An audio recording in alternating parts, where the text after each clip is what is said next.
Thank you, ladies and gentlemen. My name is Lauren Junestrand, and I'm the Innovation and Sustainability Network Manager at UKFT, looking after various projects related to ACT UK and the Circular Fashion Innovation Network, or CIFIN, as some of you might know it. Now that we have heard about how we can collect post-consumer textile waste, the technology required to sort it, and more about the first UK automated sorting and pre-processing plant, we're going to be joined by our next panel, who will discuss the opportunities for textile recycling in the UK, plus updates relating to various fiber recycling projects. I'm delighted to welcome Christina Sebeduk, Senior Textile Specialist at RAP, who will be chairing this session. Christina will be joined by Bernie Thomas, a Circular Economy and Sustainability Manager at the Salvation Army, or SATCO, Muhammad Tosif, Professor of Sustainable Textile Manufacturing at the University of Leeds, Dr. John Parkinson, co-founder and Managing Director of Wool and Luxury Fiber Recycling Specialist in Noyo, and Jody Padgett, Lead Innovator at Camira Fabrics. So welcome, Christina.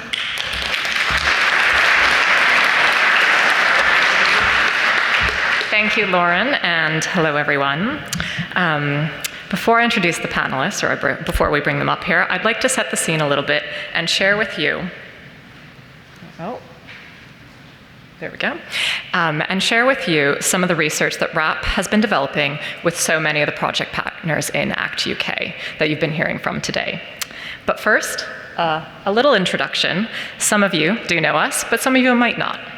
We're a global environmental action NGO, transforming our products and food systems to create circular living. We work with businesses, governments, and people to make this happen. Textiles 2030 is our UK voluntary agreement that convenes businesses from across the textile and fashion sector to drive circularity, and this represents about 62% of the sector in this country. So, we've been talking a lot about why we're here and why now, so I won't get into too much detail, but a few things that are kind of top of my mind. So, UK brands and retailers have committed to reducing carbon and water, as Joe had mentioned, net zero, and it's through a range of different initiatives, Textiles 23 being one of them, the Material Challenges from Textile Exchange, and the British Retail Consortium's climate commitment. So there's a lot of commitment, and we're now wanting to act. Recycled content demand is small, but is increasing, and we've seen it in our annual reporting from the beginning of Textiles 2030 into the third year. It's harder in some of the fiber categories, but it is increasing, which is a really good sign. Consumers, forgot to click that one. Consumers are demanding better choices, and as many of the panelists already have said, there's so much information out there that's already showing that. And at RAP, we love figures, as you know. So 1.45 million tons of post-consumer textiles are generated by the UK population every year, which is quite a big figure. And only less than 1% of the non-reusable textile share is being recycled back into textiles in the UK. So, to build the business case for textile recycling in the UK, we need to start with scale of the opportunity. What are we looking at? We know it's big, but to kind of really look at the economics, we need to understand what it looks like now to be able to then project the future and what are the opportunities in the near immediate future and the long term. So some of you might know this from our Textile Market Situation Report that we published in March, and I want to really highlight what the share of 1.45 looks like and where it goes. And I know some of this is quite small for use in the back, but you can get the downloaded report and dig into it. I really want to focus on, let's see if this little green thing works. This bluish amount, bluish purple at the top, which is what is being discarded by citizens directly into residual waste. And it's been brought up quite a few times already today, and it's a really important piece. That's 49% yearly that citizens are discarding into the residual waste. And we need a lot of action to get that out of it, creating convenience and ease for them, and creating new systems or amending systems and optimizing current systems to be able to really get that material into this NRT supply chain.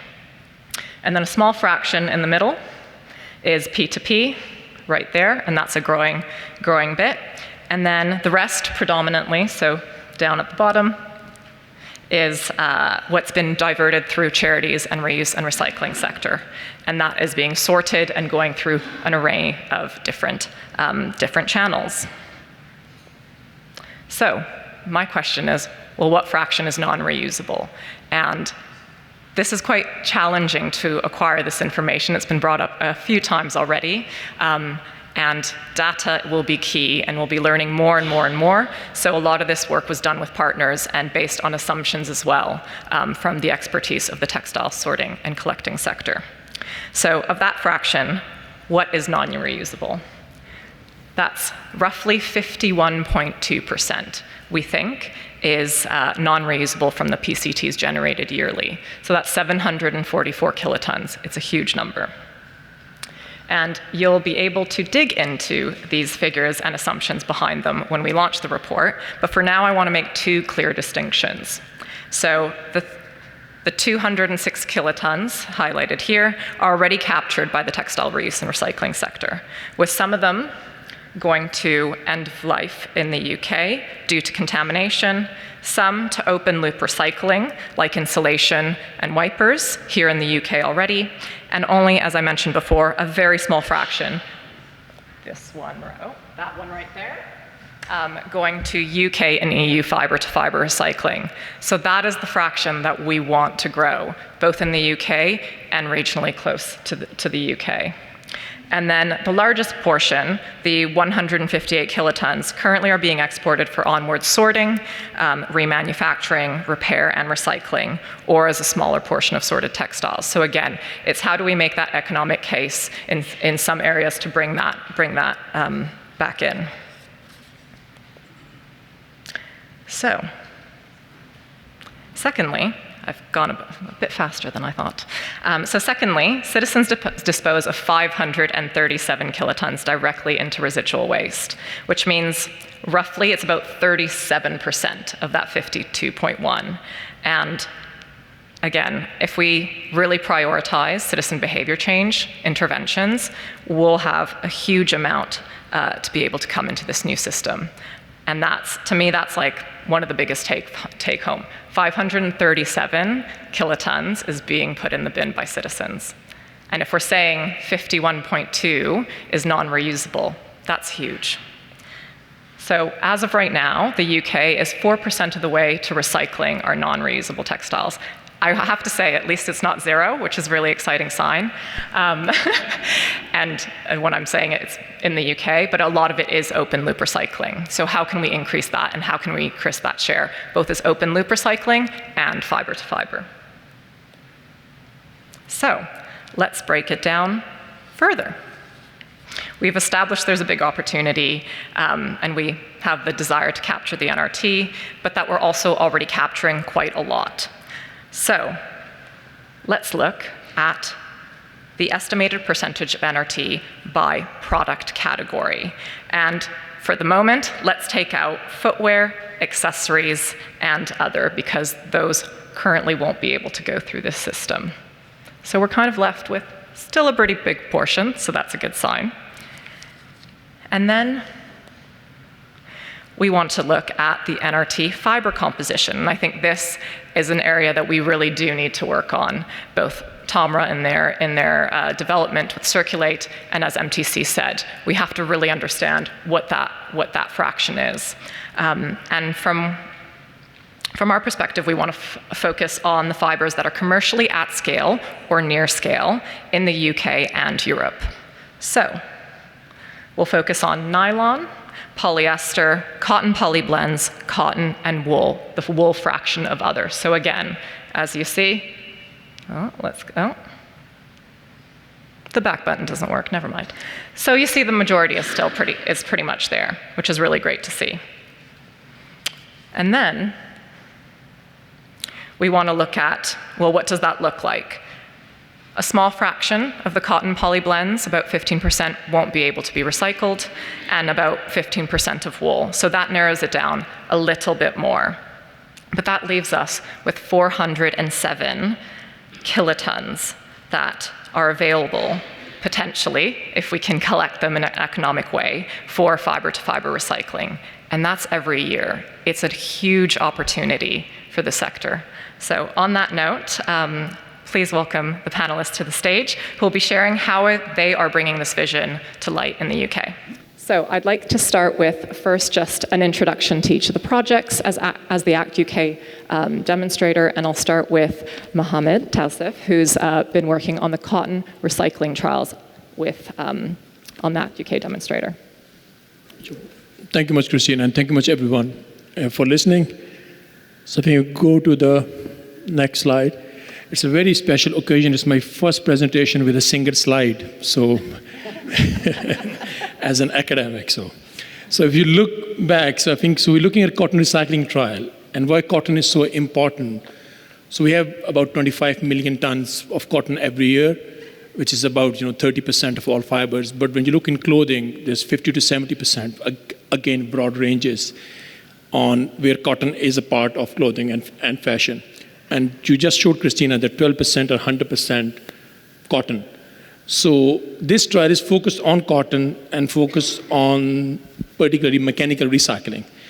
So I differentiate mechanical recycling, where you have mechanical processes, thermomechanical, where you have extrusion, heat, and then you have chemical recycling, where you use some type of chemical to recycle. So our focus was is mechanical recycling of the cotton. And one statement, because cotton is very close to my heart for different reasons. The main thing for not every cotton is the same. There's a lot of numbers and 20,000 liters and all, but depending on how cotton is grown, where it is grown, it matters a lot. A lot of world cotton, for example, is rain-fed. There is no irrigation in those cases. So it is important to know that, and that's where the back to baseline is important, for example, that we need data, reliable data, to look at the fibers. So we worked with the Salvation Army, Bernie next to me. So we looked at collecting actual waste from the automated sorted plant. And then we looked at 3 different repeats. So we said, okay, we're going to collect this waste. We're going to tear this. So whatever you have been seeing with MTC and other challenges, we did that all on a lab scale. So if you see some of the examples here, you see a La Roche machine, a recycling machine, a spinning line. So at Leeds, we have this microfactory environment. So we're one of the few facilities or spaces in the world we can take less than a kilogram of a fiber and convert it into a finished fabric and do all the performance assessment through that process. So we took these different materials, mainly all cotton. But one important thing to remember here is that whenever cotton is being supplied, it is 95% cotton. And rest is what is rest. So it is a lot of plastics and other things. So before we start making fiber, we should start thinking about applications. Because in traditional cotton processing, even less than 0.1%, 0.2% plastic is a no-go. So when we have these plastic contamination within the material, the end uses become very limited, maybe melange yarn, certain things. So we have to be careful that we are collecting waste, we are sorting it out, but what applications are there for those materials and what type of waste is available there as well. So post-industrial waste works perfectly fine. Off-cuts, you can cut them, you know what they are, but more than 80% of the waste is post-consumer waste. And the contamination is a key issue there. So the applications need to be considered. So in this trial, we have done 10 different iterations. We have done regular versus irregular size reduction. We have done 3 different trials from 3 different points in time to see the repeatability of the things. And then we have also looked at wovens versus knits. As an academic, I've added another variable. We are still struggling with fiber composition and color and other, but can the fabric structure make a difference? I think that's the other thing we're trying to see. Because wovens are tightly twisted, knits are not, different structures. Does that impact the fiber outcome? So that is one thing where we are looking at. So these 10 trials we have done. At the moment, sorry for a bit of anticlimax, but we were still waiting for the fiber results. So once we have the fiber results from these 10 trials, then we see in terms of fiber outcomes, which works the best, or how repeatable these trials are over 3 different cases. So once we have done those results, we just see here the purple bar, fiber properties, then we have this lab scale manufacturing facility. So we have ring spinning. So ring spinning, it's a lab scale setup, but it's very much industry relevant. Why ring spinning? Because 70% of our yarns and staple yarns are ring spun. And the major criteria in ring spinning is the length of the fiber. And we decrease the length of cotton during recycling. So that's why we are focusing on ring spinning. The other key application is rotor yarns. But rotor spinning industry has been successfully using recycled fibers for 50 or 60 years.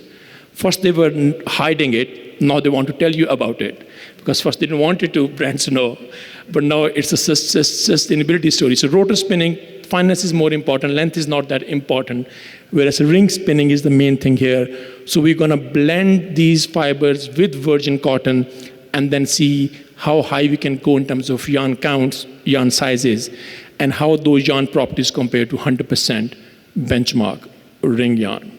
Perfect. Thank you much, Christian. Thank you so much. Really, really exciting. And Bernie, if you could potentially introduce your trials that have been going on. Thank you. Yeah, thanks. Okay, yeah, so I'm from the Salvation Army Trading Company. As Mayona was talking about earlier, we are collecting around 65,000 tonnes worth of textiles each year, and perhaps something like 10 or 20% of that is non-rewearable textile.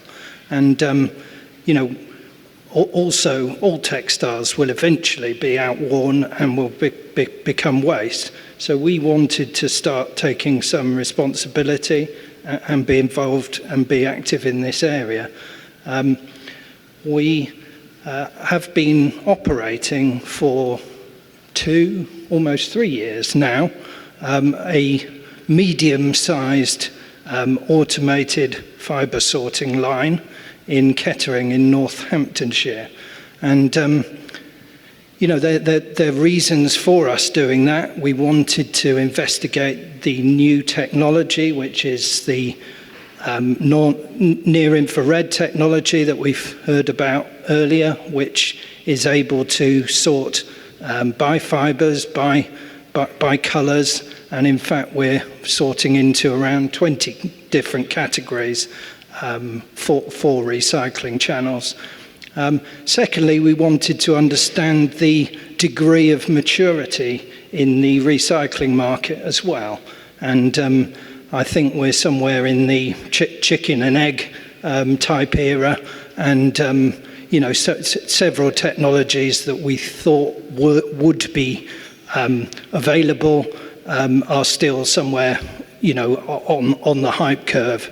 Regrettably, but it is a nascent market for us, and you know, our ACT UK trial is around a fraction, the polyester fraction, which is around 10% of what we receive post-consumer, and trying to develop a recycling market and indeed a technology for that.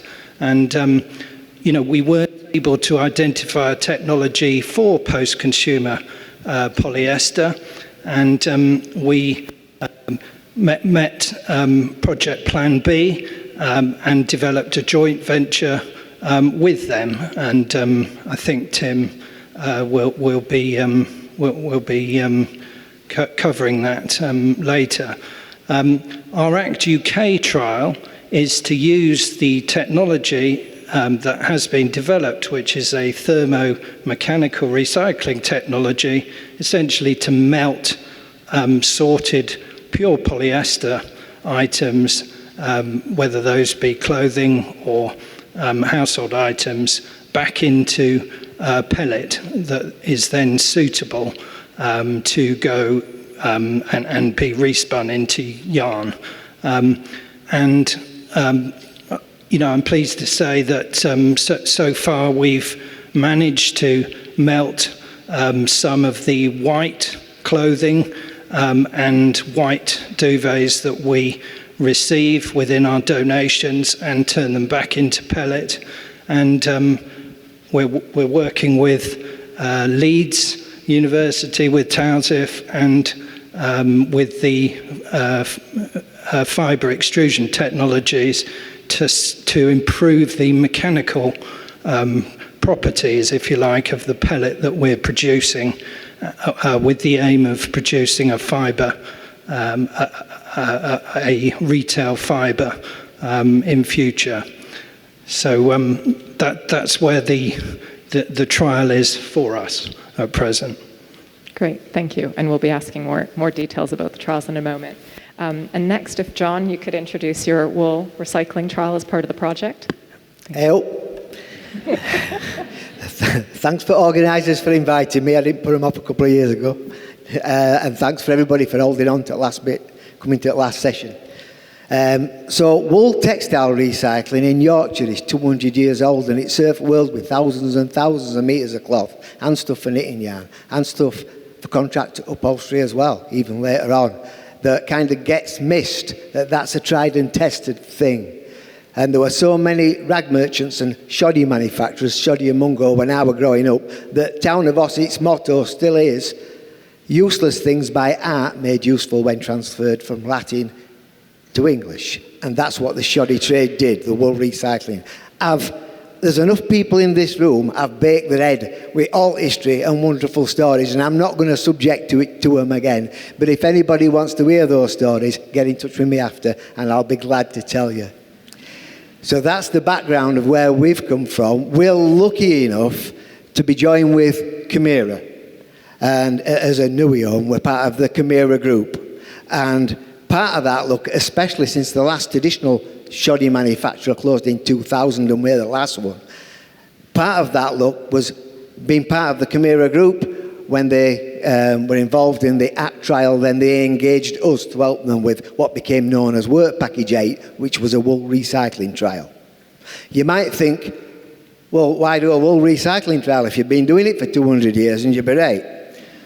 But it was about learning about Bernie's facility and his auto sort. That's fabulous, it's infrared, and it can pick out composition and colour. Pum, pum, pum. We went down and spent a day working with a machine and trying to get it doing even better as it learns by, in some cases, it learns by doing and showing different colours. And that's a fabulous facility that it's got at the moment, it can't do it as well as humans, but it can do it a lot faster. And as technology gets better, then the quality will come up as well. So we were tasked with taking the material that come from Bernie's auto sort.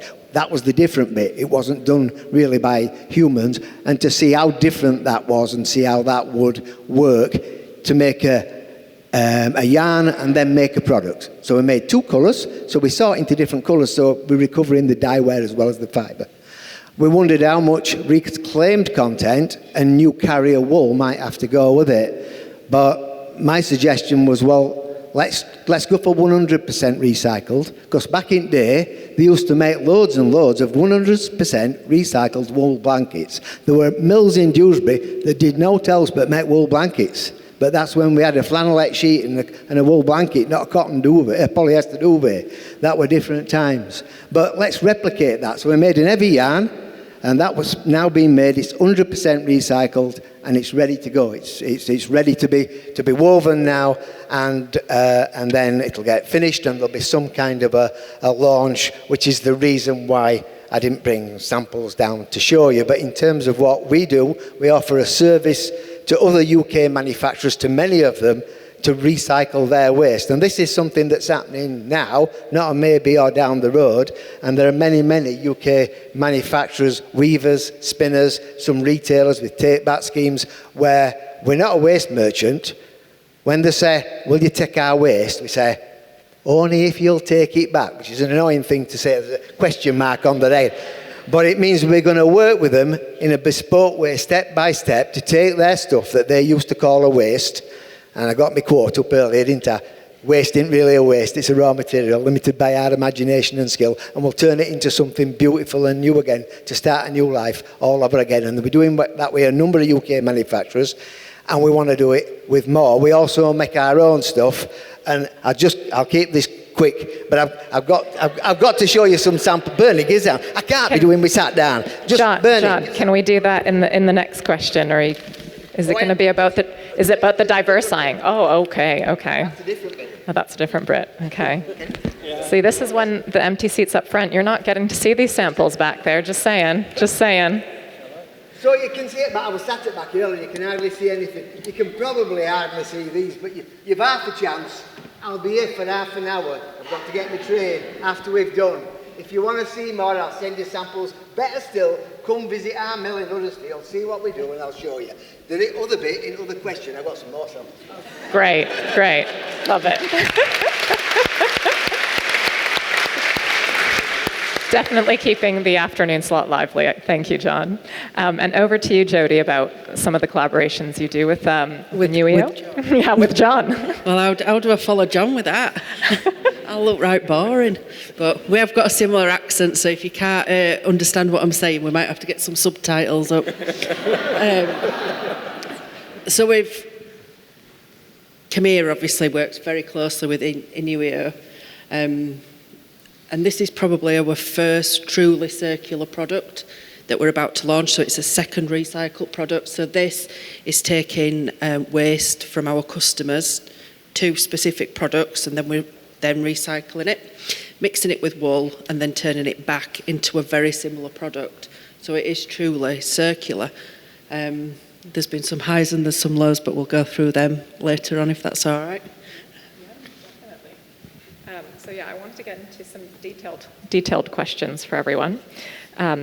Bernie, how was automatic sorting, you touched on it, technology helped ensure the quality of your input for the polyester recycling trial? Yeah, thanks. I mean, John alluded to it earlier. You know, it's faster and more accurate than the human eye.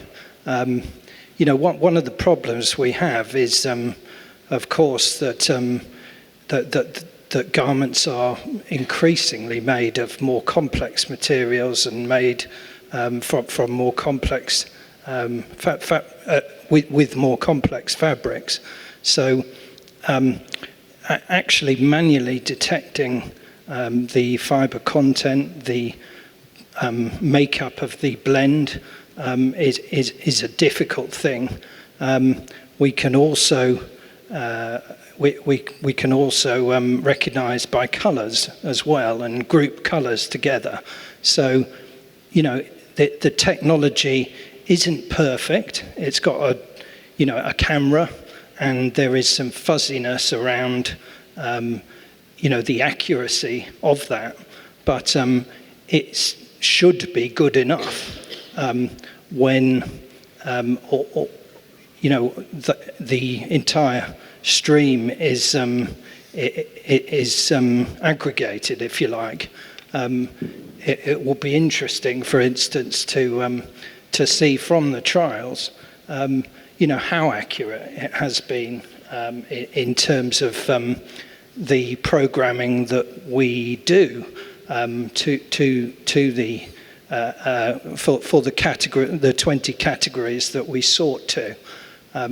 We can stipulate the exact percentage that we want of a certain fibre type. The technology sees 7 different fibres and uses technology to recognise that reflection and the relative proportions of each of the 7 fibre types within an item.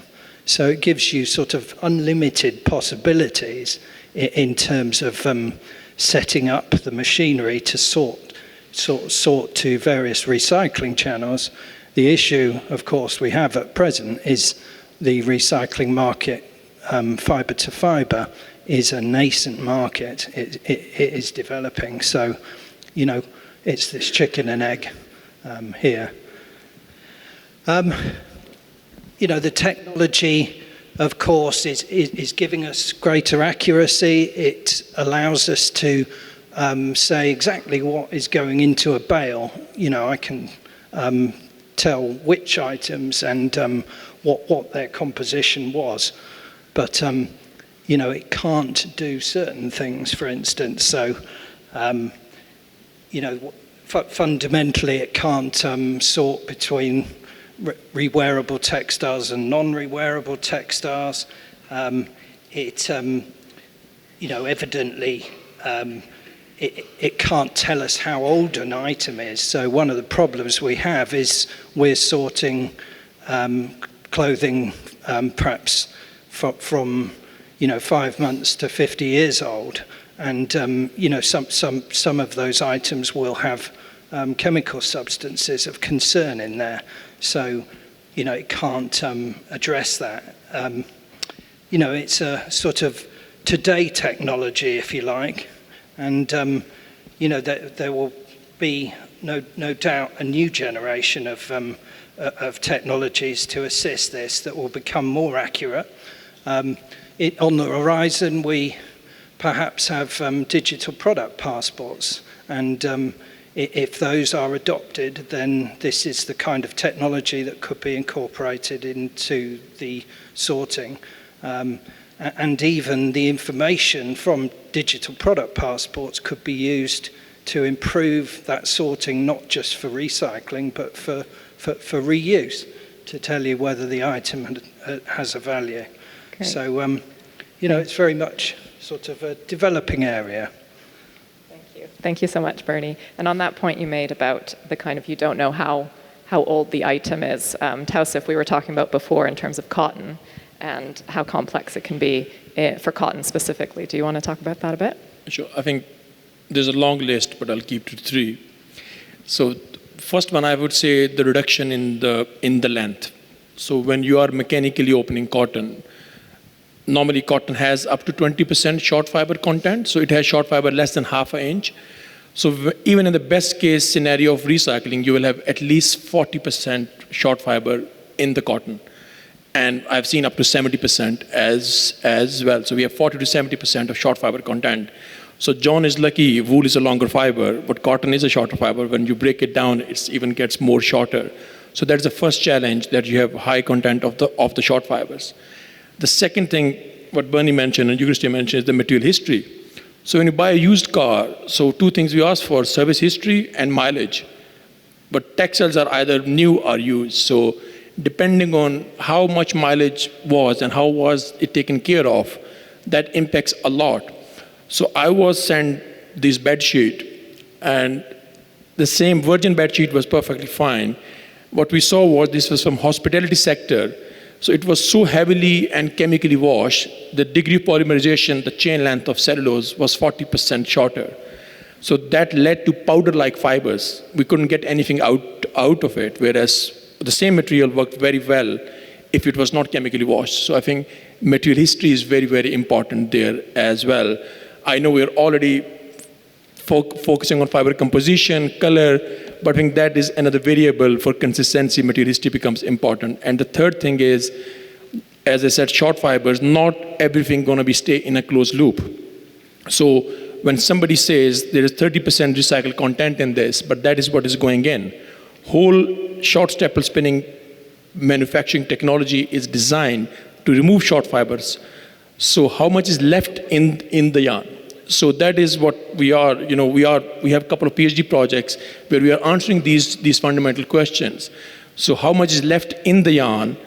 And we need, it's not impractical to think we're going to put everything back in. So we need an open loop from the cotton and a closed loop. So closed loop stays within there, and open loop then fiber goes somewhere else with some kind of pre-processing technology which already exists in the market. So we have projects going on with Riter, which is yarn manufacturing, machinery, Recover in Spain, Mazdan in Italy, and then Bernie supporting the other PhD as well, where we're trying to see how all these variables, structures, yarn count, twist levels, how they impact the fiber outcome. So I think there's a lot of gap on data that linking back to the fiber outcomes from the cotton recycling. Thank you, Tausif.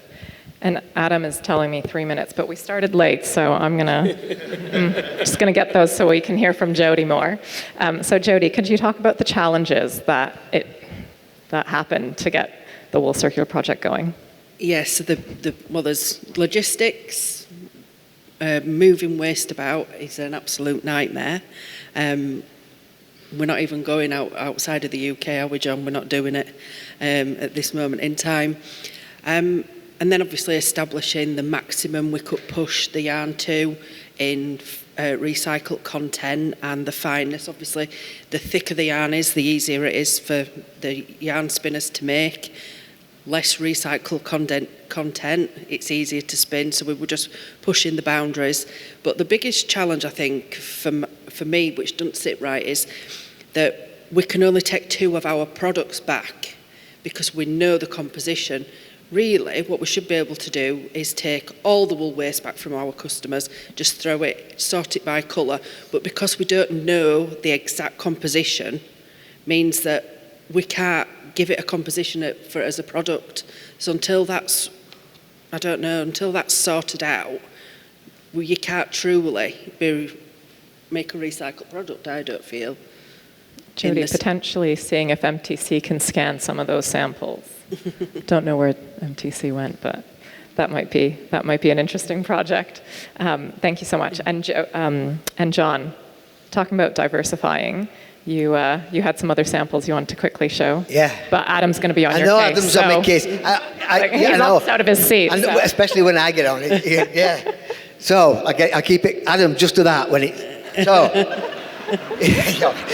So, even though we come from the wool industry, we get excited when people come with new projects, and I haven't been able to contain myself. So, when we've had luxury interior furnishings trade come and said, look, we've got cotton and linen waste, we've got some it's salvages from weaving, it's the cuttings out from the panels that they make, and I just like the one way over, I just bring it over, let's have a go.